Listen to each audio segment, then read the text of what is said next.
பாலா, இந்த முடிவுகளை எப்படி பார்க்குறீங்க? ஒரு பாயிண்ட் திரு ரவீந்திரநாத் சுவாமி சொன்னார், ஆன்டி மோடி சென்டிமெண்ட்ஸ் இன்னும் தமிழ்நாட்டில் இருக்குது, ஆனால் டைல்யூட் ஆகிருக்கு அப்படின்னு இந்த முடிவுலேருந்து பார்க்க முடியுது. தேசிய அளவில் மீண்டும் அவங்க தான் வர்றாங்க அப்படிங்கிற சினாரியோ 2019 என்னவோ அதுதான் இப்போதும் இருக்குது அப்படின்னு ஒரு பார்வை வைக்கிறாரு. நீங்கள் எப்படி பார்க்குறீங்க? அப்புறம் உங்களுக்கு பிரதான களத்தில் எதிரி யாராக இருக்கிறாங்கன்னு பார்க்குறீங்க? இல்லை, நம்ம இந்த கருத்து கணிப்பை இப்போ பார்க்கும்போது பார்த்தீங்கன்னா எங்களுடைய ஏற்கனவே இருந்த நிலைப்பாடு முத்தமிழறிஞர் டாக்டர் கலைஞர் என்ன சொல்லுவாரோ, அதாவது நாங்கள் பார்த்தீங்கன்னா கருத்து கணிப்புகளை பெருசாக நம்புறது கிடையாது. நாங்கள் தமிழ்நாட்டு மக்களையும் உடன்பிறப்புகளையும் தான் நம்பி தான் தேர்தலை சந்திக்கிறோம் அப்படின்னா அதை தான் எங்களுடைய கழகத் தலைவர் தமிழ்நாடு முதல்வர் அவர்களும் சொல்லியிருக்கிறாங்க. இப்போ இந்த கருத்து கணிப்பு அப்படிங்கிறதுக்கான நேரம் இப்போ அவங்க வெளியிட்டிருக்கிறது தான் நமக்கு ஒரு பெரிய சந்தேகம் இருக்குது. எப்படின்னா அந்த இப்போ justice shall be done but justice shall seen to be done, அதை கொடுத்துருக்கிறது பார்த்தீங்கன்னா நியாயமாக இருக்கணும் அப்படின்றது எப்படி ஏன் சந்தேகம் வருதுன்னா, நரேந்திர மோடி நாடாளுமன்றத்தில் தெரிவிக்கிறாரு, இந்த மாதிரி 370+ சீட் பிஜேபி ஜெயிக்கும், என்டிஏ 400 ஜெயிக்கும் அப்படின்னு நரேந்திர மோடி ஒரு அறிவிப்பை வெளியிடுறாரு. அப்போ வெளியிட்டு அதே வாரத்தில் பார்த்தீங்கன்னா வட இந்திய ஊடகங்கள் இந்த மாதிரியான ஒரு கருத்து கணிப்பை கொடுக்குது அப்படின்னா, அது பார்த்தீங்கன்னா நரேந்திர மோடிக்கு ஊடகங்கள் பார்த்தீங்கன்னா ஒரு ஸ்போக்ஸ் பர்சனாக தான் அவங்க இதை வெளிப்படுத்துறாங்க அப்படின்ற மாதிரியான ஒரு சந்தேகம். சி ஓட்டர் கருத்து கணிப்பு இருக்கு இல்லையா, India today C voter December 15 ஜனவரி 28 வரைக்கும் இந்த கருத்து கணிப்புகளை நடத்தி இருக்கிறோன்றாங்க. ஒரு நாளில் ஒரு இரவுல வர முடியாது இல்லையா? இது ஒன்று கோயின்சிடன்ஸ் இருக்கலாம், அல்லது சர்வே முடிவுகள் சர்வே எடுக்கிறாங்க அப்படிங்கிறது ஒரு அரசு பொறுப்பில் இருக்கிறவங்களுக்கு தெரிய வரலாம், அவங்களோட இன்டெலிஜென்ஸ் மூலமா இருக்கலாம், அதை கூட ப்ரிடிக்ஷனாக கொடுக்கலாம், அல்லது அவங்க எடுத்துக்கலாம் இல்லையா? அதை அப்படி ஒட்டுமொத்தமாக அவங்க தான் ஃபிக்ஸ் பண்றாங்க. அதாவது அவங்க எடுத்திருக்கிறாங்க அப்படின்னு நீங்க சொல்றீங்க, ஒரு 3 மாசம் காலகட்டத்தில் எடுத்திருக்கிறாங்க. 1.5 மாசம், அவங்க 1.5 மாசம், டிசம்பர் 15 ஜனவரி 28, 1.5 மாசம் காலகட்டத்தில் எடுத்திருக்கிறாங்க அப்படின்னா, அவங்க எடுத்திருக்க இன்னைக்கு நமக்கு இந்தியாவில் இருக்கக்கூடிய வாக்காளர்கள் அப்படின்னு பார்த்தா கிட்டத்தட்ட 95-96 கோடி மக்கள் இருக்கிறாங்க. இப்போ இவங்க எடுத்திருக்கிறது 35,000 சில்லறை எவ்வளவுதான். சாம்பிள்ஸ் எப்பயுமே கம்மியா தான் இருக்கும், பட் அந்த சாம்பிள்ஸ் எப்பயுமே அது கரெக்டா ரெஃப்ளெக்ட் ஆயிரும் அப்படின்னு சொல்ல முடியாது. ஏன்னா இப்ப நம்ம கர்நாடகா தேர்தலில் சட்டமன்ற தேர்தலே பார்த்தோம், அவங்க கொடுத்ததை விட பலமுறை சி ஓட்டர் கொடுத்ததை விட காங்கிரஸ் நல்லா பெட்டராகவே பெர்ஃபார்ம் பண்ணிருக்கு. பிஜேபி அவங்க கொடுத்ததை விட கம்மியா தான் அங்க ஓட்டு சீட்டு வாங்கி இருக்கிறாங்க. இப்ப நம்ம இங்க ஏன் நீங்க இப்போ ஒரு வார்த்தை சொன்னீங்க பேசும்போது டெஸ்பரேஷன் தெரியுது அப்படின்னு சொல்லி சொன்னீங்க. ஷபீரோட அப்சர்வேஷனை நான் அவர்கிட்ட கேள்வியா ஓகே, அந்த டெஸ்பரேஷன் தெரியுது நல்லாவே வெளிப்படுது. ஏன் சொல்றேன் அப்படின்னா, இதுவரைக்கும் நரேந்திர மோடி பாத்தீங்கன்னா இந்த மாதிரியான கவுண்ட் சொல்ல மாட்டாரு. இவ்வளவு ஈடியை வச்சு பாத்தீங்கன்னா எதிர்கட்சிகளை ஒரு ஜார்க்கண்ட்ல முன்னாள் முதல்வர் ஹேமந்த் சோரனை முடக்கிறதா இருக்கட்டும், கேஜ்ரிவாலை முடக்கிறதா இருக்கட்டும், மற்ற எதிர்கட்சிகள் தமிழ்நாடு உட்பட எல்லா இடத்துலையும் பாத்தீங்கன்னா அதை ரொம்ப தீவிரமா இருக்காரு. அதே நேரத்தில் இதுவரைக்கும் நரேந்திர மோடி சிந்தனையிலே இல்லாத பாரத ரத்னான்ற ஒரு விருது இதுவரைக்கும் இந்தியாவில் எப்படி கொடுப்பாங்கன்னா, அது யாரெல்லாம் சாதிச்சிருக்கிறாங்களோ இந்தியாவுக்கு கான்ட்ரிபியூட் பண்ணியிருக்கவங்களுக்கு தான் கொடுக்குற ஒரு விருது. அதை பார்த்தீங்கன்னா 2019 தான் கொடுத்தாரே தவிர அடுத்த ஒரு 3 ஆண்டுகள் பாரத ரத்னாவை பற்றி சிந்திக்கவே கிடையாது.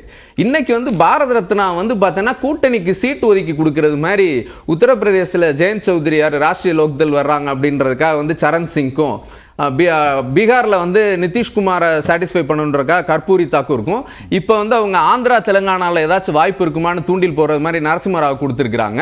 அதே மாதிரி இங்கே MS சுவாமிநாதன் கொடுத்துருக்காங்க. இன்னும் அடுத்து இப்போ யூபியில் இன்னும் மாயாவதியை பாசிஃபை பண்ணுறதுக்கு காஞ்சிராமுக்கு கொடுக்கறதுக்கான சிந்தனை இருக்கலாம். இன்னும் அதிமுக எடப்பாடி பழனிசாமியால் OPS இவங்களை கன்வின்ஸ் பண்ணுறதுக்கு ஜெயலலிதாக்கும் இருக்கலாம். இப்போ நரேந்திர மோடி பாரத ரத்னா வரைக்கும் கீழே இறங்கி போயிட்டு இருக்கிறார் அப்படின்னா, இப்போ பத்மபூஷன் எல்லாமே பார்த்தீங்கன்னா அந்த கணக்கில் தான் செயல்பட்டு இருக்கிறார். இதுக்கு முன்னாடி கடந்த காலங்களில் நரேந்திர மோடி இவ்வளவு தீவிரமா செயல்பட்டது கிடையாது. அதனால தான் பார்த்தீங்கன்னா நமக்கு நீங்க சொன்ன அந்த டெஸ்பரேஷன் அப்படிங்கிறது அது ரொம்ப பொலிட்டிக்கல் அப்சர்வேஷன். ஆனா இன்னொரு பக்கம் பார்த்தீங்கன்னா வாக்கு சதவீதமா இன்னைக்கு பிஜேபி வேறு எந்த கட்சியும் தேசிய அளவில் காங்கிரஸ் தான் ஒரே எதிர்கட்சி, அவங்களுக்கு தேசிய கட்சியானா அவங்கள விட 2 மடங்கு கூடுதலான வாக்குகளை வச்சிருக்கிறாங்க. அப்படிங்கும்போது அதில் என்ன மாற்றம் வந்துடும்?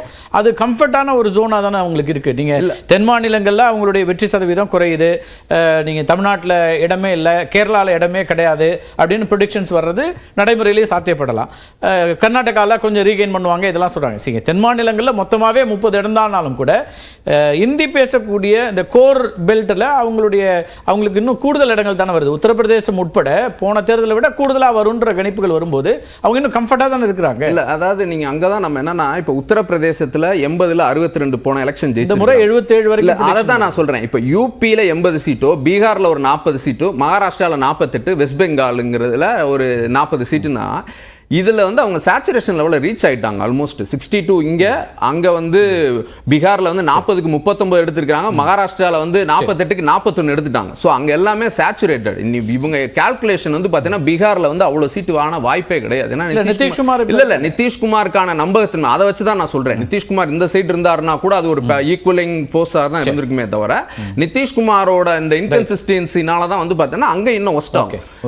மகாராஷ்டிரா வந்து எந்த அளவுக்கு போயிட்டு இருக்குன்றத நம்ம பார்த்துட்டே இருக்கிறோம். அதை இவங்க வந்து இந்தியா கூட்டணியில எவ்வளவு ஒற்றுமை இருக்குங்கிற கேள்வி இருந்துட்டே தான் இல்ல இந்தியா கூட்டணியில ஒற்றுமை இருக்கு. இல்ல இந்தியா கூட்டணியில ஒற்றுமை இருக்கிறது. கன்வீனரா வந்த நிதிஷ்குமாரே திருப்பி போயிட்டாரு அப்படின்னும் போது அப்ப மக்களுக்கு வந்து என்ன நம்பிக்கை வாக்களிக்கிறது? நிதிஷ்குமார் போயிட்டாரே தவிர மத்தபடி மோடி எதிர்ப்புங்கிற விஷயத்துல இந்தியா கூட்டணியில இருக்க கட்சிகளும் சரி, இந்தியா கூட்டணியில கருத்து வேறுபாடு உள்ள கட்சிகளும் சரி, அவங்க எல்லாமே அதுல வந்து தீவிரமா தான் இருக்காங்க. இப்ப மம்தா பானர்ஜி அவர்களை நம்ம சந்தேகப்பட முடியாது, லாலு பிரசாத் யாதவோ, இங்க உத்தவ் தாக்கரே வரைக்கும் எல்லாருக்குமே அதுல வந்து ரொம்ப தீவிரமான இதுல தான் இருக்காங்க.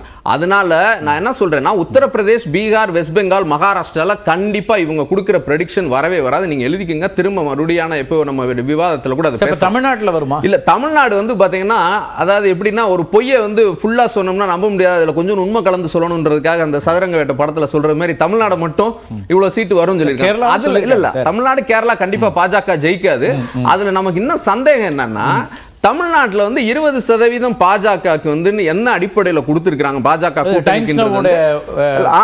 அப்ப எப்படின்னா வந்து 15, அதாவது சிஓட்டரை பொறுத்த வரைக்கும் இங்க 15% என்டிஏக்குன்னு கொடுக்குறாங்க. இல்ல அவங்க அதாவது அதிமுகவுக்கு வந்து கம்மியா கொடுக்குறாங்க, பாஜகவுக்கு அதிகமா கொடுக்குறாங்கன்னா இது வந்து ஊடக ஒரு சாம்பிள்ல எடுத்தது மாதிரி இல்ல. இது வந்து அவங்களுடைய விருப்பம். சார் சொன்னார் தேமுதிகவுக்கு வந்து அவங்களுடைய விருப்பமா இருக்கலாம், பட் ஆனா யதார்த்த நிலைன்னு ஒண்ணு இருக்குல்ல அப்படின்னு. அது மாதிரி வந்து அண்ணாமலைக்கான விருப்பமா இருக்கலாம், அந்த இவ்வளவு பெர்சன்டேஜ் வாங்கும் அப்படின்னு. நிச்சயமா வந்து பாத்தீங்கன்னா அவ்வளவு பெர்சன்டேஜ் வாங்கவும் முடியாது, சீட்டு வந்து 1% கூட வாய்ப்பே கிடையாது இங்க பிஜேபிக்கான. அது உங்க விருப்பமா இருக்கலாம், உங்க பார்வை இல்ல. இது கடந்த காலத்து, அதாவது நரேந்திர மோடி பீக்ல இருந்த 2014 சரி 2019 சரி, தமிழ்நாடு நரேந்திர மோடியை புறக்கணிக்கல. இப்பயும் வந்து பாத்தீங்கன்னா நீங்க இப்ப நரேந்திர மோடி 47%, திமுக கூட்டணிக்கு 47% அப்படின்னு சொல்லக்கூடிய சர்வேயை நீங்க இப்ப புறந்தல்றீங்களா? இல்ல புறந்தல்ல, நான் சொல்றது எங்களுக்கு இன்னும் வாக்கு அதிகமா இருக்கும்னு சொல்றேன். நான் நிச்சயமா வந்து பார்த்தேன்னா எங்களுக்கு இப்ப எதிர்ப்பான ஒரு சூழலே கிடையாது. ஏன் அப்படி? அதுல ஒரு விஷயமும் கவனிக்க வேண்டியிருக்கு. ரொம்ப உள்ளார்ந்து பார்த்தோம்னா இவங்க சிஓட்டரோட சர்வேல 6% வாக்குகள் கடந்த 2019 ஒப்பிடும்போது குறையுது இந்தியா கூட்டணிக்கு, திமுக கூட்டணிக்கு. அதே நேரத்தில் பிஜேபி தலைமையிலான என்டிஏக்கு 12-15% சொல்றாங்க. அதர்ஸ்ன்னு சொல்றாங்க. இந்த இடம் கொஞ்சம் நிச்சயமா கவனிக்க வேண்டியதுதான். அதர்ஸ்ன்னு ஒரு பெரிய சதவீதத்தை சொல்ல முடியுமா தெரியல. 35%-லிருந்து 38%. அது அதர்ஸ்ல பெரும்பாலும் அதிமுகன்னு புரிதலுக்கு வர வேண்டியிருக்கு. அதிமுக அதர்ஸ்ன்னு எப்படி சொல்ல முடியும்? தமிழ்நாட்டில் இப்ப ஷபீர் சொன்னாப்ல இந்த மாதிரி அதிமுக வந்து உங்களுக்கு சோசியல் மீடியாலயோ வார் ரூம்ல அரசியல் பண்ணாம இருந்தாலும் வந்து களத்துல இருக்காங்கன்ற ஒரு விஷயம் இருக்கு. அதிமுகவோட ஓட்டிங் பெர்சன்டேஜ் இருக்கு, சட்டமன்றத்தில் வாங்கின சீட்டுன்னு இருக்கு. அப்ப அதை வந்து புறந்தள்ளிட்டு இங்க இவங்க பிஜேபி வந்து அவங்களுடைய விருப்பத்துக்கு வந்து கொடுத்திருக்காங்க. ஏன்னா இப்ப நார்த் சவுத் டிவைடுன்ற அளவுக்குலாம் வந்து மோடி பேசி அதை கன்வெர்ட் பண்ண முடியுமான்னு பார்த்தாரு. ஆனா தமிழ்நாடு மாநில உரிமைகள் அப்படின்ற விஷயம் தான் இன்னைக்கு வந்து ஹைலைட் ஆயிட்டு இருக்கு. எல்லா மாநிலத்துக்குமே அது இருக்கு. ஈவன் வந்து வட இந்திய மாநிலங்கள் எங்கெங்கெல்லாம் இவங்க ஸ்வீப் எடுத்தாங்களோ, மத்திய பிரதேசா இருக்கட்டும், ராஜஸ்தானா இருக்கட்டும், ஹரியானாவா இருக்கட்டும், சத்தீஸ்கர், இப்படி எல்லா இடங்கள்லயுமே இவங்க ஸ்வீப் ஆல்ரெடி சேச்சுரேட்டட். சோ அதனால வந்து பாத்தீங்கன்னா நிச்சயம் இவங்க எதிர்பார்க்கிற இந்த ஒரு முக்கியமான புள்ளி தமிழ்நாட்டில் நடந்திருக்கிறத மறுக்க முடியுமா? திரு ரவீந்திரன் துரைசாமி சொல்றார், 2019 கூட்டணிக்கு இந்த இடத்தை தான் ஒதுக்குவோம், 5 இடங்கள் தான் உங்களுக்குன்னு சொன்ன இடத்தில் அதிமுக இருந்துச்சு. அப்போது கட்சித் தலைவராக இருந்தவரை தூத்துக்குடியில் தான் நீங்கள் போட்டிடணும்னு சொல்லக்கூடிய இடம் இருந்துச்சு, தென்சென்னையை கொடுக்கல. ஆனால் இன்னைக்கு அந்த பார்கெனிங் கெப்பாசிட்டி இழக்கக்கூடிய இடத்துல இருக்கிறாங்க, அல்லது பிஜேபி இன்னொரு பக்கம் அது வளர்ந்துருக்கிறது அப்படின்னு ஒரு பார்வை. இல்லை, தூத்துக்குடியில் போய் அவங்க நின்றாங்க அப்படின்னு சொன்னால் அவங்களுக்கு நமக்கு ஓட்டிங் பெர்சன்டேஜ் அட்லீஸ்ட் இங்கே கொஞ்சம் ஏதாச்சும் ஒரு டெபாசிட் வாங்குற அளவுக்கு கிடைக்கும் அப்படின்ற ஒரு நம்பிக்கை இருக்கும். தென்சென்னையில் வந்து பார்த்தீங்கன்னா இங்கே திமுகவோட கோட்டையாக இருக்காங்க, நம்ம போட்டிடுறது தவறுன்ற ஒரு இதில் போயிருப்பாங்க. பிஜேபி வந்து பார்த்தீங்கன்னா இன்னும் பார்கெனிங்ன்றது எப்படின்னா, இந்த இடி, சிபிஐ, ஐடி இது எல்லாத்தையும் வச்சு தான் அந்த பார்கெனிங் பவர்ன்றதை பிஜேபி ஹோல்டு வச்சிருக்கே தவிர இப்போ அவங்க அந்த இதில் தான் இருக்காங்க. எப்படினாலும் இப்போ எடப்பாடி பழனிசாமியால் திரு மணிகண்டன் கேட்போம் இந்த கேள்வி, அது முறை அவர்கிட்ட தான் வைக்கணும். திரு ரவீந்திரன் துரைசாமியோட இந்த அப்சர்வேஷனை எப்படி பார்க்குறீங்க? வரக்கூடிய சர்வே முடிவுகள் அல்லது களத்தில் இருக்கக்கூடிய விஷயங்கள்லேருந்து அவர் சொல்கிறாரு, 2019 இருந்து அந்த பார்கெனிங் கெப்பாசிட்டி இன்னைக்கு ஏடிஎம்கே இழந்திருக்கிறது. ஆனால் பிஜேபிக்கு கூடுதல் பலம் இங்கே வந்திருக்குங்கிறார். அது வந்து அவர் வாக்கு சதவீதமாக இல்லைனாலும் ஏற்கனவே இருக்கிறதோட ஒப்பீட்டு அளவில் கூடியிருக்கிறது அப்படிங்கிற இடத்துக்கு அவர் வரார். கார்த்திகை செல்வன் ஒரு ரவீந்திரன் சார் தொடர்ந்து அந்த மாதிரி தான் எல்லா விவாதங்களையும் சொல்லிக்கிட்டு வராரு. அது இல்லை அப்படின்னு நான் மறுக்கிறேன். என்ன காரணம்னா, ஒரு இதில் வேணா ஏற்றுக்கலாம். 2019 ஆகட்டும் 2021 ஆகட்டும் அதிமுக அன்று ஆளுங்கட்சியாக இருந்தது. முதலமைச்சராக திரு எடப்பாடி பழனிசாமி இருந்தப்ப அவரோட பார்கெனிங் பவருங்கிறது கொஞ்சம் கூடுதலாக, யார் ஆட்சியில் இருக்காங்களோ அவங்களுக்கு கொஞ்சம் கூடுதலான பார்கெனிங் பவர் இருக்கும். இப்போ இன்னைக்கு எதிர்கட்சியாக இருக்கிறோங்கிறப்ப ஒரு குன்றுமணி அளவுக்கு அந்த பார்கெனிங் பவர் குறைஞ்சிருக்கும். இன்னொன்று, பண சுனாமி அடிச்சிய ஈரோடு இடைத்தேர்தலில் பார்த்தீங்கன்னா யானைப்படுத்தாலும் குதிரை மட்டம் அப்படிங்கிற அளவுக்கு 28% ஓட்டு வாங்கி அதிமுக தன்னை நிரூபிச்சிருக்குது. நான் திரும்ப திரும்ப சொல்றேன், பாஜகவின் வாக்கு வங்கி என்ன, அவங்க உள்ளாட்சி தேர்தலில் வாங்கினது ஒரு கணக்காக எடுத்துக்கிட்டீங்கன்னா எப்படி ஒரே எலெக்ஷன்ல ஒரு ஜம்ப்ல தாண்டி அண்ணாமலை வந்து ஜிபூம்பா பண்ண உடனே 20% வந்துட்டார் அப்படிங்கிறது எந்த விதத்தில ஏற்புடையதா இருக்குதா? இது வரைக்கும் ப்ரூவன் பண்ணிருக்காங்களா அவங்க? அது ஒண்ணுங்க. ரெண்டாவது பாத்தீங்கன்னா தேமுதிக ஆகட்டும் பாமக ஆகட்டும் என்ன பண்ணுவாங்க அப்படின்னா, 2026 தேர்தலில் நாம் யாரோடு கூட்டணி வைத்தால் நமக்கு நல்லதுங்கிற அடிப்படையில தான் 2024 கூட்டணி அவங்க முடிவு பண்ணுவாங்களா ஒழிய பாஜகவுடைய வாக்கு வங்கி என்னன்னு தெரியாது, அவங்க உயரம் தெரியாது. அந்த பக்கம் போனா நிச்சயமா அவங்களுக்கு டெபாசிட் போகும் அப்படிங்கிறது உத்தரவாதமா தெரியும். ஆனா அதிமுகவோடு வந்தால் நிச்சயமாக வெற்றி பெறலாம், அல்லனா வெற்றி வாய்ப்பு வந்து ரொம்ப கம்மியான இதுல அவங்க இழக்கிறதுக்கான வாய்ப்பு இருக்கிறப்ப எப்படி அதிமுகவோட பார்கெனிங் பவர் குறைஞ்சிருக்குதுன்னு அவர் சொல்றாரு. ரெண்டாவதுங்க, ஷபீர் ஒன்று சொன்னார், அதுக்கும் சொல்லிடுறேன். பிஜேபி இது எனக்கு சம்பந்தம் இல்லாத கேள்வி இருந்தாலும் சொல்லிடுறேன், ரொம்ப ஒரு டெஸ்பரேஷன்ல இருக்காங்கன்னு சொல்றாரு. ஐ டோன்ட் திங்க் அப்படி இல்லைங்க. அவங்க என்ன நினைக்கிறாங்கன்னா, ராஜீவ்காந்தி அவர்கள் 1984 ஒரு பெஞ்ச் மார்க் செட் பண்ணார் 403 இடம் அப்படின்னு. அதை வந்து அவங்க கிராஸ் பண்ணணும்னு நினைக்கிறாங்க. அந்த 403ங்கிறது கூட்டணி பலத்தினால வச்சு அந்த பெஞ்ச் மார்க்கை கிராஸ் பண்ணணும்னு நினைக்கிறதுனால தான் உங்களுக்கும் எங்களுக்கும் ஒட்டும் இல்லை உறவும் இல்லை போங்க அப்படின்னு விலகினதுக்கு அப்புறம் கூட அதிமுகவை நோக்கி நாங்க என்ன எங்க கூட்டணி கதவுகள் திறந்துதான் இருக்குதுன்னு அவங்க சொல்றதுக்கு காரணம் அந்த பெஞ்ச் மார்க்கை கிராஸ் பண்ணணும். நான் சொன்ன மாதிரியே பாருங்க, ஷபீர் வந்து தமிழகத்துல ஒரு மாதிரி சொல்றாரு, இது அப்படியே நடக்குங்கிறாரு. அதே நீங்க சொல்ற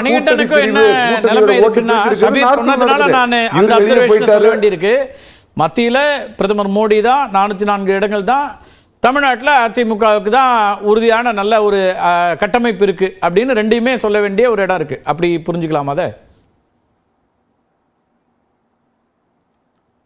அப்படி நான் சொல்லலைங்க. அதிமுகவுடைய கூட்டணி அப்படிங்கிறது இன்னும் முழுமை பெறல.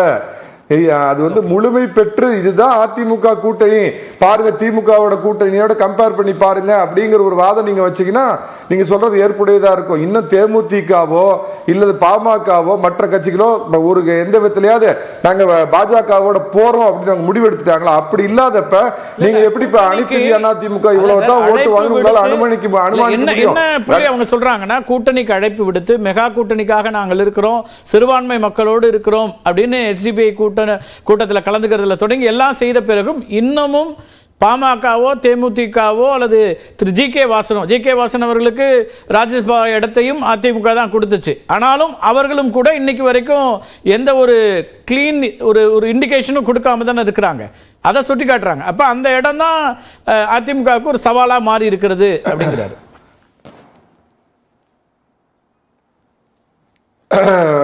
கார்த்திகை செல்வன், இதுல என்னன்னு கேட்டீங்கன்னா, ஜி கே வாசனுடைய அரசியல் அப்படிங்கிறது வேறங்க. அவர் ஒரு மாதிரி ஜென்டிலா பண்ணுவாரு.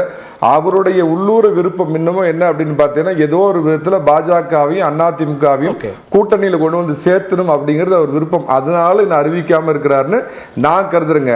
ஆனா தேமுதிகவோட இல்ல நீங்க பாமகவையோட அவங்க பழைய ட்ராக் ரெக்கார்டை எடுத்தீங்கன்னா இட் இஸ் குவைட் நேச்சுரல். அவங்க ரெண்டு பக்கமும் பேசுவாங்க. அதை நான் தவறுன்னு சொல்லல. அது அரசியல் அவங்க காலகாலமா கடைபிடிக்கிற ஒரு சூட்சுமம். இந்த வியூகங்களை வகுக்கிற உரிமை கட்சிகளுக்கு மாற்று கருத்து இல்ல. அந்த பக்கம் பேசாம விடுறேன். எஸ் எஸ் என்ன வியூகம் வகுக்கணுங்கிற உரிமை அந்தந்த கட்சிகளுக்கு இருக்கு. அதுக்கான என்ன பண்ணுவாங்க அதெல்லாம் மாற்று கருத்தே இல்ல. ஓகே, அதுல யாரும் அதுல முரண்படவும் இல்ல. அது இருக்கதான் செய்யும். பெரிய கட்சிகளுக்கு மட்டுமே அது வந்து உரித்தானது இல்ல. எது வெற்றிக்கான வியூகம்ங்கிறது வாக்கு சதவீத அடிப்படையில் கொஞ்சம் சிறிய கட்சிகளா இருக்கிறவங்களுக்கும் அந்த வாய்ப்புகள் இருக்கு. அதை செய்யத்தான் செய்வாங்க. ஆனால் அவர்கள் அதிமுகவை நோக்கி வருவதில் இன்னும் தயக்கமும் தடையும் இருக்கிறது அப்படிங்கறத அவர் சுட்டிக்காட்டுறாரு திரு ரவீந்திரன். அதுதான் அவர் ஆரம்பத்திலேருந்து சொல்லக்கூடிய விஷயம். இல்ல இல்ல நான் என்ன அதுக்கு ஒன்னே ஒண்ணு சொல்றேன், கலக்கமா மயக்கமா நெஞ்சிலே பயமா அப்படிங்கறதெல்லாம் கொஞ்சம் ஒரே ஒரு வாரம் பொறுத்துருங்க. திரு எடப்பாடி பழனிசாமி அவர்கள் சொன்ன மாதிரி நிச்சயமா அதிமுக தலைமையில் ஒரு மெகா கூட்டணி உருவாகும். ஆனா மெகா கூட்டணிக்கு எல்லாருமே இந்த தமிழ்ல ஒரு வார்த்தை இருக்குங்க, காற்றலை மின்சாரம் அப்படிங்கிறதா மிகச் சரியான வார்த்தை. ஆனா என்ன பண்ணுவாங்கன்னா போற போக்குல எல்லா பத்திரிகைகளும் காற்றாலை மின்சாரம் அப்படின்னு எழுதுவாங்க. அந்த மாதிரி பாத்தீங்க அப்படின்னா மெகா கூட்டணி என்றால் மெகா கட்சியோடு மட்டும்தான் கூட்டணி அமைப்பது என்பது அல்ல. ஒரு இதுல பாத்தீங்கன்னா கருணாநிதி அவர்கள் சின்ன சின்ன கட்சியோட கூட சேர்ந்து ஒரு மெகா கூட்டணி அமைச்சார். அதனால மெகா கூட்டணினா பெரிய கட்சியோட கூட்டணி வச்சா தான் அதுக்கு பேர் மெகா கூட்டணி அப்படிங்கிற அர்த்தம் இல்ல. உறுதியா ஒரு மெகா கூட்டணி எடப்பாடி பழனிசாமி அவர்கள் உருவாக்குவார். ரைட் ரைட் திரு ரவீந்திரன். அதாவது 5 அதான் சொல்றேன்.